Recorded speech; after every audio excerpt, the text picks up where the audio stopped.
Atenção! O vídeo a seguir é sem fins lucrativos e tem por objetivo a divulgação científica de qualidade.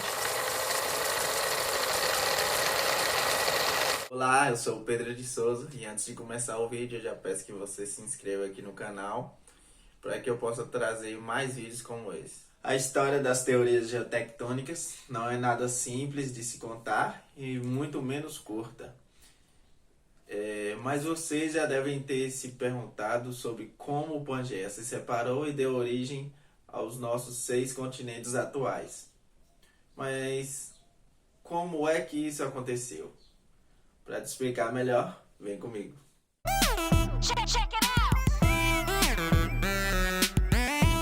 A primeira etapa da nossa história começa em 1669 com o bispo católico e cientista Nicolaus Steno. Steno contribuiu muito para as ciências da Terra quando publicou os princípios de estratigrafia, que são: o primeiro é o princípio de sobreposição, que dizia que as camadas de rochas sedimentares eram depositadas horizontalmente, ficando a camada mais nova sempre acima da camada de rocha mais velha, desde que não haja nenhuma deformação. O segundo é o princípio da horizontalidade original.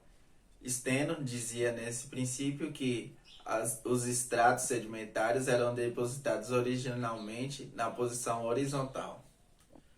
O terceiro é o princípio da continuidade lateral. Nesse princípio, Steno dizia que as camadas sedimentares eram contínuas e estendiam-se até as margens da sua bacia de deposição. Assim se deram início os primeiros raciocínios científicos sobre como funcionava a tectônica global. Seguindo as ideias de Steno, Peter Pallas, um zoólogo alemão, em 1777, trouxe uma teoria muito boa para a gente.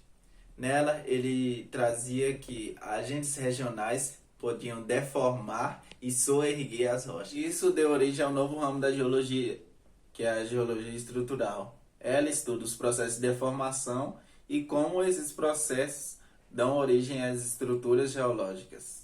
Em 1824, com Leopold von Buch, veio a geotectônica, um ramo da ciência que estuda os processos e as propriedades da crosta terrestre e sua evolução ao longo do tempo. Em 1850, Naumann cria o termo geotectônica, que em latim significa edificação da terra. Agora vamos para a segunda parte da nossa história, que é as escolas europeias contra as escolas americanas.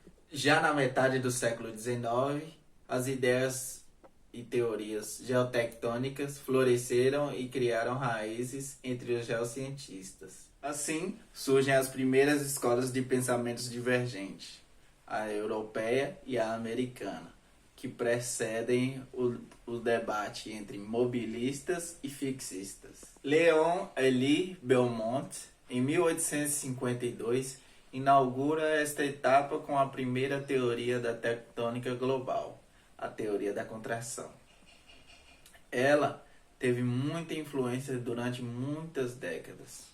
Mas o mais importante cientista nessa época talvez seja Edward Suez, que em 1875 até 1916 nos traz diversas contribuições que, para vários autores, é o divisor de águas da história geotectônica. Suez foi o primeiro em regionalização tectônica a nível continental, lançando contestações bem embasadas em suas observações pessoais de campo sobre a teoria da contração e, por extensão, a importância dos movimentos verticais.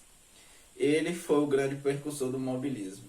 Então, até o momento, na Europa, existiam 2 propostas de teoria sobre a geotectônica da Terra. A primeira era de Belmont, que dizia que a Terra era rígida e estava em contração, por isso a teoria da contração, né, se chamava assim.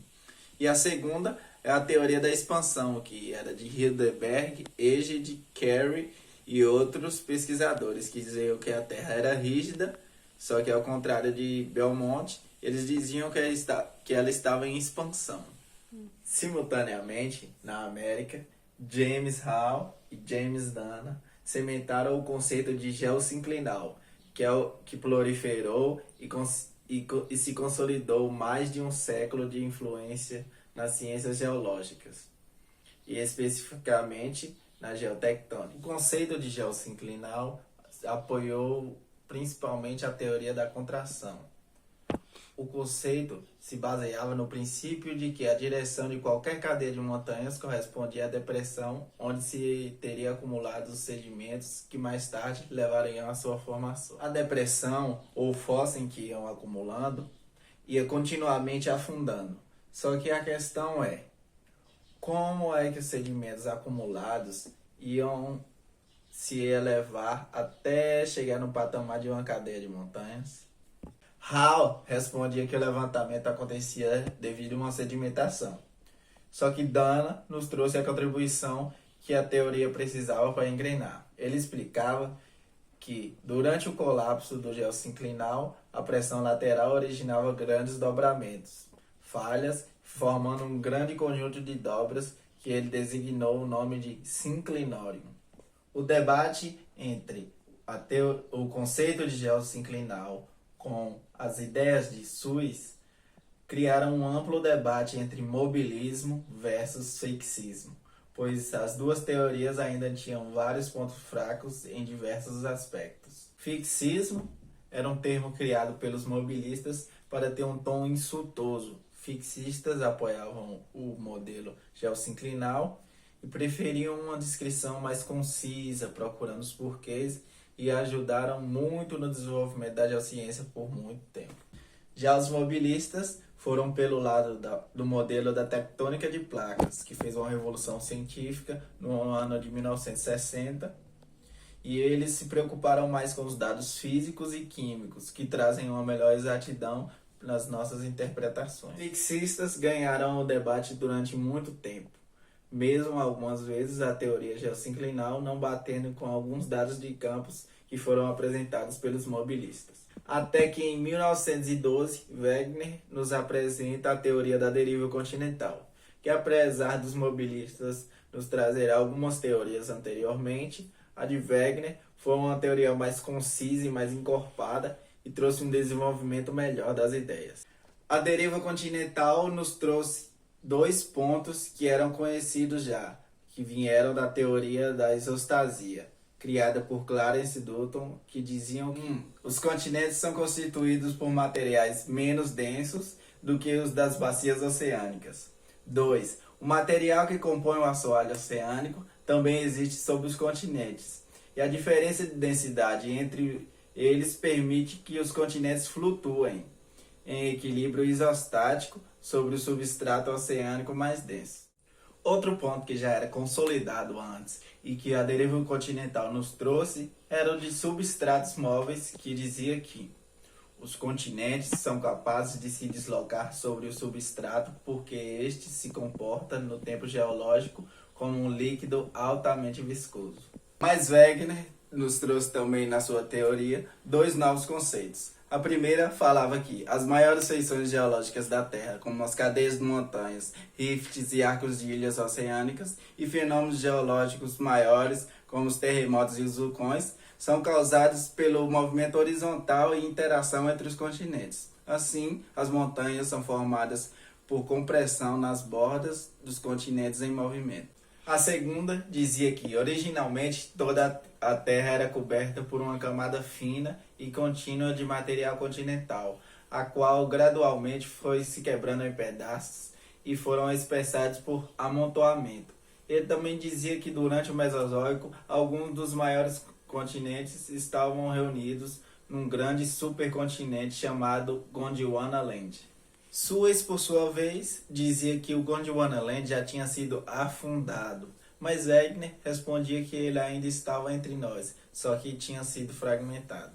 Wegener construiu a sua teoria para explicar por que alguns continentes se encaixavam. Os contornos da América do Sul e da África, e também da Europa e da América do Norte, eram muito semelhantes para ser uma mera coincidência. E também explicar alguns dados paleontológicos, como a aparição de espécies em diversos continentes. Isso só foi respondido em 1965, com Wilson, Lepichon, Cox e Morgan, e outros pesquisadores com a teoria da tectônica de placas. Nela, o pressuposto é que a camada mais superficial da Terra está fragmentada numa dúzia ou mais de placas, que se movem relativamente umas sobre as outras, sobre um material mais viscoso quente. A rápida aceitação dessa teoria, ao contrário da deriva continental, teve como base 4 fatores. Primeiro, a demonstração de que a idade da crosta oceânica é em geral bastante mais jovem do que a continental. A segunda é que a confirmação de que o campo magnético da Terra teve múltiplas inversões no passado geológico e que estão registradas nas anomalias magnéticas do fundo oceânico. 3. A elaboração da teoria da expansão oceânica envolvendo a criação de uma nova crosta oceânica nas zonas de rifts e de consumo dessas costas nas zonas de subducção. 4. A constatação de que a grande maioria dos sismos e das atividades vulcânicas está associadas às fossas abissais e aos rifts.